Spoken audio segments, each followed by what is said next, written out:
22 अप्रैल 2025 का दिन जम्मू एंड कश्मीर के शहर पहलगाम में क़यामत बनकर टूट पड़ा जब एक प्लान्ड और ब्रूटल अटैक में 26 हिंदू सियाह कत्ल कर दिए गए।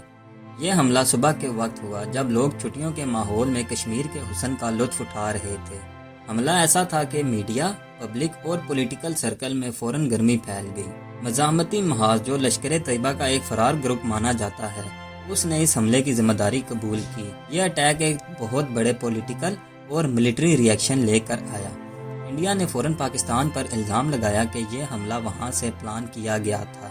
भारत ने कुछ घंटों के अंदर इंडस वाटर ट्रीटी मुअत्तल कर दी। ये ऐसा पानी का मुआहदा है जो 1960 से दोनों मुल्कों के दरमियान था। उसके बाद वाघा अटारी बॉर्डर बंद कर दिया गया और पाकिस्तानी डिप्लोमेट्स को मुल्क छोड़ने का हुक्म दे दिया गया। इस पॉलिटिकल रिएक्शन के साथ इंडिया ने मिलिट्री तौर पर ऑपरेशन सिंदूर का आगाज किया, जो एक rapid air and ground offensive था, जिसमें इंडियन एयर फोर्स ने एलीट टेरर ट्रेनिंग कैंप्स पर स्ट्राइक्स किए, खासकर मुजफ्फराबाद और कोटली के इलाकों में। 2 दिन के अंदर भारतीय मिसाइल्स और ड्रोन्स ने पाकिस्तान के बॉर्डर के करीब कई कैंप्स को निशाना बनाया। इन स्ट्राइक्स में सिविलियन डैमेज भी रिपोर्ट हुई, जिसे पाकिस्तान ने वॉर क्राइम करार दिया। पाकिस्तान ने जवाब में ऑपरेशन बुनियानुल मरसूस लॉन्च किया।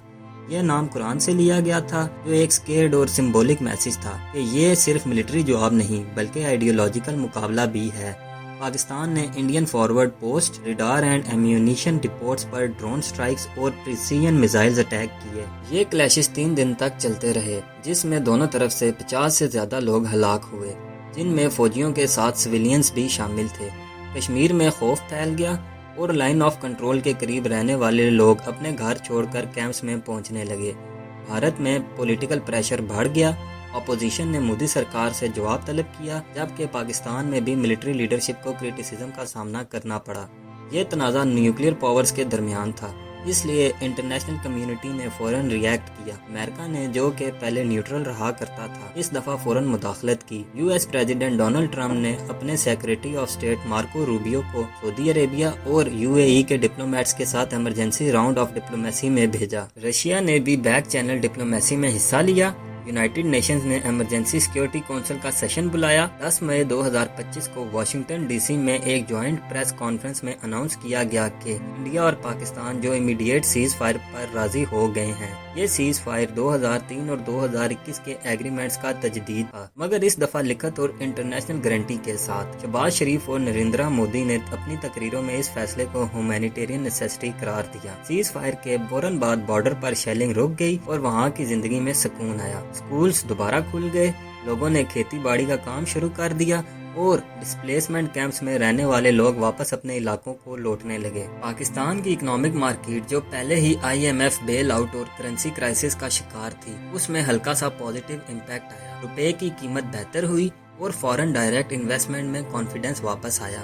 इंडिया में भी पॉलिटिकल प्रेशर में कमी आई, खासकर जब अपोजिशन ने देखा कि मोदी सरकार ने जंग के बजाय अमन को तरजीह दी। मगर ये अमन सिर्फ सरफेस लेवल पर था। अंदर से दोनों साइड्स में शक और गुस्सा बरकरार रहा। इंडियन मीडिया का एक हिस्सा अब भी पाकिस्तान के खिलाफ प्रोपेगेंडा चला रहा था, जबकि पाकिस्तान में भी हार्ड लाइनर इस सीज फायर को गैरत और वफादारी के खिलाफ करार दे रहे थे। कश्मीर के लोग सबसे ज्यादा कंफ्यूज्ड और नाराज थे। उनका कहना था कि दोनों मुल्क सिर्फ अपने इंटरेस्ट के लिए सीज फायर करते हैं, जबकि असली मसला कश्मीर का फ्यूचर हमेशा इग्नोर होता है। सीज फायर का सबसे बड़ा चैलेंज ये है कि कोई भी टेररिस्ट ग्रुप जो किसी भी साइड से ऑपरेट करे, एक नया हमला करके इस नाजुक अमन को तोड़ सकता है। ये सीज फायर बार बार ब्रीच हुआ करता था पहले भी।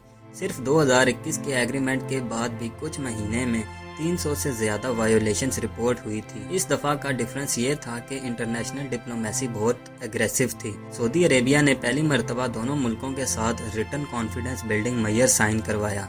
अमेरिका ने इंटेलिजेंस शेयरिंग और हॉटलाइंस को एक्टिवेट करवाया। रशिया ने आर्म्स एस्केलेशन पर रिस्ट्रिक्शन अप्लाई करवाया। ये सब बेमिसाल स्टेप थे। फायदे के तौर पर यह सीज फायर ने न्यूक्लियर कॉन्फ्रंटेशन को रोका, लोगों को अमन दिया, इकोनॉमिक इंडिकेटर्स बेहतर हुई और डिप्लोमेटिक स्पेस क्रिएट हुई, जहां दोनों मुल्क म्यूचुअली डिफिकल्ट इश्यूज को डिस्कस कर सकें। लेकिन ये भी सच है कि असली चैलेंजेस अभी बाकी हैं। अमन तभी कायम रहेगा जब दोनों तरफ से सिंसियर एफर्ट की जाए।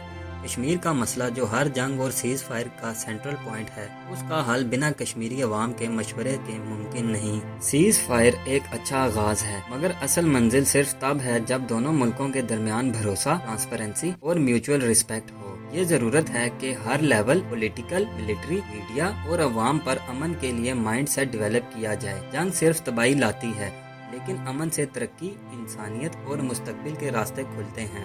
یہ سیز فائر ہمیں یہ درس دیتا ہے کہ گولی سے نہیں، بولی سے ہی مسائل حل ہوں گے، لیکن اگر کسی بھی وقت یہ بولی دوبارہ گولیوں میں تبدیل ہو گئی تو اس ریجن کو ایک اور ورلڈ وار کا سامنا کرنا پڑ سکتا ہے، جس میں سب کچھ برباد ہو سکتا ہے۔